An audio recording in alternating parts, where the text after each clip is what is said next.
Yok bir şey, yok bir şey. Yok, tamam, dükkan senin, ben seninle değilim. Evet, güzel bir gün uyandık, temiz bir hava, müthiş. Çok güzel bir yerde kaldım, Eceabat'ta. Deniz manzaralı, ırmak pansiyon. Yani fiyat da o kadar da ucuz ki. Sadece 400 TL. Müthiş yani, tertemiz, harika. Ha, bakın bu denize bakıyor. Şurası feribot, sola bakalım. Tabii bugün yarın Çanakkale çok yoğun olacak. Özellikle pazartesi. Çünkü Çanakkale Zaferi'nin 109. yılı. Ben ziyaretlerimi dün yaptım. Dualarımı okudum. Oradan birkaç yerde ziyaret edip geldim. Burada konakladım. Şimdi de test sürüşünün son günü eve dönüyorum. Ama önce bir kahvaltı yapmak lazım. Benzinimiz bu bayağı var. Motosikletle uzun yola çıkmanın en keyifli anı benim için genelde bu anlar. Bu sabah erken saatlerde o hafif serinlikte yola çıktığım anlar. Trafiğin olmadığı, daha böyle güne uyandığım, enerjimin yüksek olduğu. Çok keyiflidir bu anlar. Bir de böyle güzel yollarda, güzel bölgelerde dolaşıyorsanız harikuladedir. Karşıda bir traktör. Ederim. Tabii ki burası 4. gündeyiz. Pardon 5. gündeyiz. 4 olur mu? Son gün bugün. Tam istediğim gibi oldu her şey. Her şey tam istediğim gibi oldu. Çok fazla not aldım kendime. Çok fazla eksiğim var. Sabahın aydınlığı, güneşin güzelliği. Şimdi eve gittiğimde bununla ilgili bir hazırlık daha yapacağım. 29'undan önce, büyük tura çıkmadan önce neler yaşadım, ne eksiklerim vardı, ne fazlalarım vardı, neyi daha iyi yapabilirdim ve neyi iyi yaptım.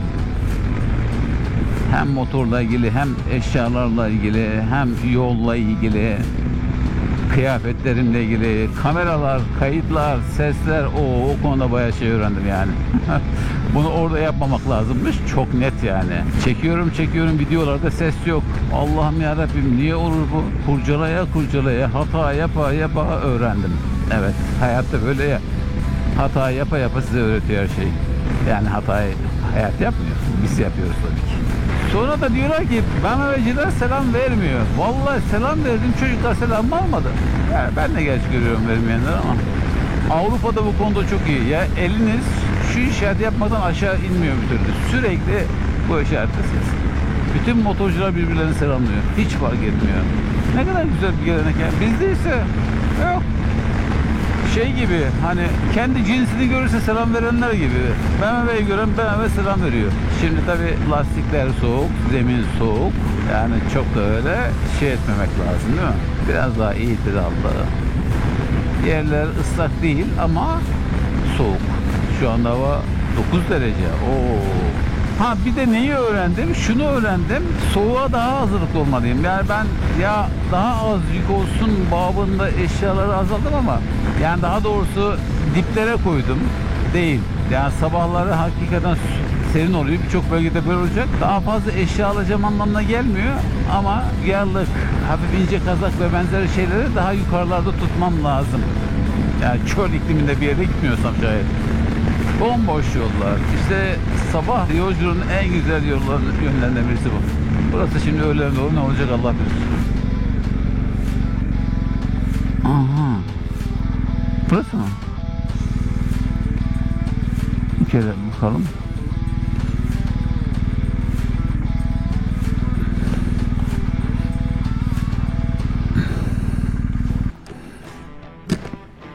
Hadi bakalım, ayaklara bakalım. Sen burada kal canım. Kontağı kapat istersen. Açık mısınız? Ha, süper. Günaydın.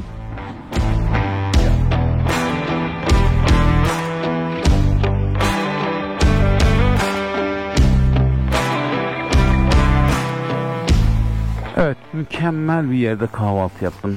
Gerçekten yani gözleme müthişti. Hatta yanında zeytin, reçel. Ya o ne reçeliydi? Ne kadar güzeldi ya, sormayı unuttum. Domates, salatalık ne kadar güzeldi ya. Ya evet. Ama büyük şeylerden uzaklaştıkça yemeğin kalitesi artıyor. Çok net yani. Haydi bakalım. Şimdi istikamet İstanbul. Şuradan bir çıkalım.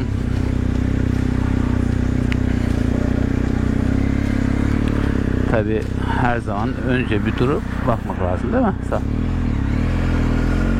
Ondan sonra çıkmak lazım. Hadi bakalım.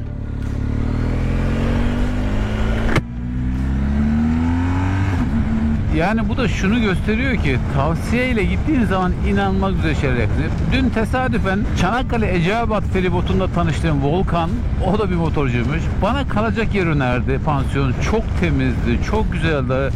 Düz ayak, otoparkıyla. Hiçbir otelde ben bunu bulamazdım. Ve eşyalarımı hemen içeri taşıyabildim. Tertemiz odası, banyosu, müthişti. Ve gerçekten çok ucuz bir fiyata sahipti. Neyse yani Volkan orayı önerdi. Oradaki Erdoğan da yani o evin sahibi bana burayı önerdi. Yani her ikisi de acayip güzel. Kendi halinde yok Google'dan bak, yok tavsiyelere bakla olmuyor. Lokale sormak gerekiyor. Bu çok net yani. Ben bunu birçok yerde aslında uyguluyorum. Ama bu yolculukta daha fazla uygulamam lazım. Yani diyeceksiniz ki Türkiye'de böyle, dünyada böyle midir? Her yerde böyledir. Ya oradaki insanlara soracaksınız. Yani nerede yemek yemem lazım? Nereyi tavsiye edersiniz? Çok da güzel tavsiye. Özellikle esnafa soracaksınız. İş. Evet, hadi bakalım. İstanbul bizi bekler.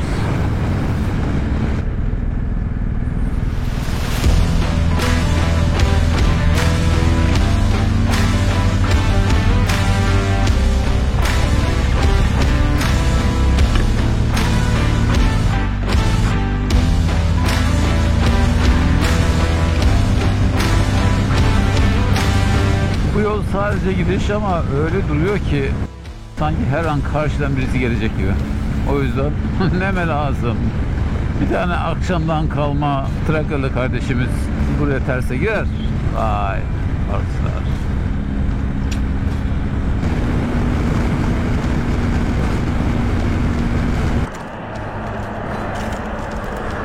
Ve ilk cezamızı yedik. Yani olacak iş mi ya? 1506 lira. Neyle yakalanmışım? 114 lira. Ben dedim ki ama 110 değil miyim? Evet 110 dediler. Sizin işte %10 opsiyon yok mu? 120 eder. Ki ben cruise kontrolde geliyorum. Dedi haklısınız ama o dedi arabalar için geçerli. Nasıl yani? Motosikletler için kamyon sürati. Nasıl yani? Yani diyor ki kamyonun süratini aşamazsın. Yani bu motosikletle önümde bir kamyon giderken onu sollayamam. Demek olacak iş mi ya? Bu çok büyük bir sıkıntı yaratmıyor mu? Yani bu ki hayret bir şey ya. Her radarda gördüm ben yani. Gördüm baktım. Ha tamam okey 110. Ben 110'da gidiyorum. Turumuzun ilk cezası 1506 TL. Tabii ki hani kısa sürede derseniz şöyle %25 indirim yapıyorlar. Eve giderken bir ders daha almış olduk. Radar görürsen kamyon süratine düş. Kamyon. Sollaman gerekirse sollama. Ya ezilecek olursan sollama. Ya adam yani tövbe estağfurullah, tövbe estağfurullah.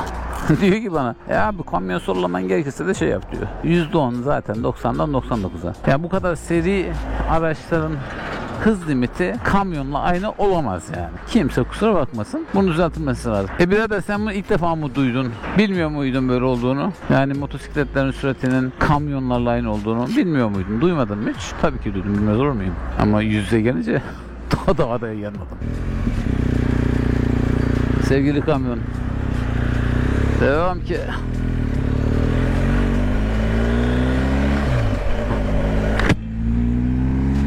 Peki Garmin sen bize bir iyilik yapsan da şu hız limitlerini motorlara göre revize etsen nasıl olur? Bakın burada 110 yazıyor değil mi? Ben de gayet limite gidiyorum. Hayır. Diyor ki sen diyor 110'la gidemezsin diyor. Sen diyor 90'la git diyor. Bir de beni nereden çevirdi? Avrasya Tüneli'nden getirdi. Aslında köprüden gelecektim ama toplam 1700 kilometre oldu galiba. 4800'de çıkmıştım. 6460.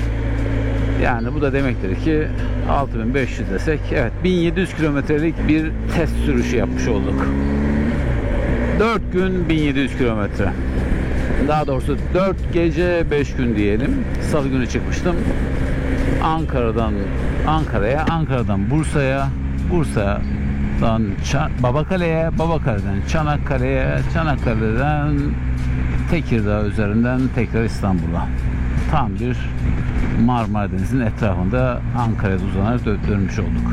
Çok şey öğrendim. Yani bu saatte bile çok şey öğrendim ki bu testin amacı zaten oydu. Bütün yüklerle sanki dünya turuna çıkıyormuşum gibi gezegenin köşelerinin her tarafına gidecekmiş gibi tüm yüklerle çıktım. Yani her şey üzerinde. Yani yaklaşık 60 kiloluk yük var. Bir kere bu kadar büyük bir projeye başlamadan önce böyle bir test sürüşü yapmanın ne kadar doğru olduğunu gördüm. İnanılmaz yani. Birçok konuyu yola çözmeye kalksaydım herhalde bayağı bir zaman kaybederdim. Kamera kayıtlarından ses sistemine, çantaların yerleşiminden yoldaki gidişe, motosikletin teknik sorunlarına, hatta navigasyona, çantaların kilitlerine yönelik çok not aldım. Tabii yola, yolculuğa, insanlara ilişkin de inanılmaz şeyler öğrendim. Yani çok güzel insanlarla tanıştım. O da bana çok bilgiler verdi. Diğer taraftan gerçekten otoyoldan gitmemenin ne kadar önemli olduğunu özellikle Babakale, Çanakkale arasında, hatta Çanakkale'den Tekirdağ'a doğru çok daha yanında mükemmel yollar var. Mükemmel. Ya dünyanın birçok yerinde var ama otoyola girdiğiniz anda al işte. Veya böyle kalabalık şehirlere sadece sorun var. Bu 1700 kilometrelik yolculuğum bitti ama şöyle de bir not ileteyim. Derler ki uzun yolculuklardan eve dönerken kaza istatistikleri diyor ki en çok eve yaklaşırken kazalar gerçekleşiyor. Bu çok ciddi bir risk. Çünkü neden? Bütün dikkatler artık tükenmiş. Artık tamam eve geldim bir an önce bitireyim duygusu hakim oluyor. Ve algılar kapanıyor. O yüzden aman dikkat. Aldığım notların üzerinden tek tek geçeceğim. Hatta bununla ilgili bir video da yapacağım. Hatta bu 5 günde ne kadar para harcadım, nereye ne ödeme yaptım onları da bir özetleyeceğim. Çünkü sonuçta zaten bir bütçe yönetiyorum. O bütçenin içerisinde kalmam lazım. Dolayısıyla bundan sonrası artık yola çıkabilirsin diyorum kendi kendime. Sola girelim. Kamyonun ne yapacağı belli olmaz. Soldan gelen herhangi birisi var mı bakalım. Son dakikada sağa girecek birisi yok. Güzel. Şuradan devam edelim.